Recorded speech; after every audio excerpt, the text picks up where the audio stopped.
Hello guys, it's me, Rhea.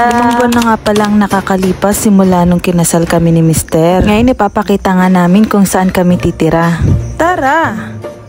I-renovate nga pala namin yan dahil meron ng naunang tumira dyan. Medyo maliit lang pala ang space na ito, pero malaki na to para sa aming dalawa. Umpisahan na nga ni Mister na tanggalin ang mga karton at mga kawayan. Dahil palalagyan nga natin yan ng hollow blocks. Loft house type nga pala ang gagawin namin. Unti-unti na ang binabakbak ni Mister ang mga kahoy. Para pag dumating yung mga magtatrabaho, mag-ahasinta na lang ang gagawin nila. Nakakatawa nga dahil dati nanonood lang ako ng mga nagpapagawa ng bahay. Ngayon, bahay na namin ang ipapagawa. Sabi nga sa Bible sa Mateo chapter 19 verse 5, at siya rin ang nagsabi dahil dito'y iiwan ng lalaki ang kanyang ama't ina at magsasama sila ng kanyang asawa at sila'y magiging isa. Gustong gusto na nga naming bumukod. Nang sa ganon, mas ma-enjoy pa namin yung pagiging mag-asawa namin habang wala pa kaming anak. Sobrang dami pa nga naming lilinisin at babaklasin dito sa ating lilipatan. Kaya tumulong na rin akong magtanggal ng mga pakong nakausli at naglinis para mas maaliwalas tignan. Inilabas na nga namin yung mga karton at ibang mga gamit. Nang sa ganon, malayang makapagtrabaho ang mga gagawa sa bahay namin. Habang nagbubuhat nga si Mister, inumpisahan ko na ring magwalis. Todo takip nga ako dyan dahil sobrang alikabok. Umpisa pa nga lang to. At kung gusto mo ngang mapanood pa ang susunod naming bahay serye,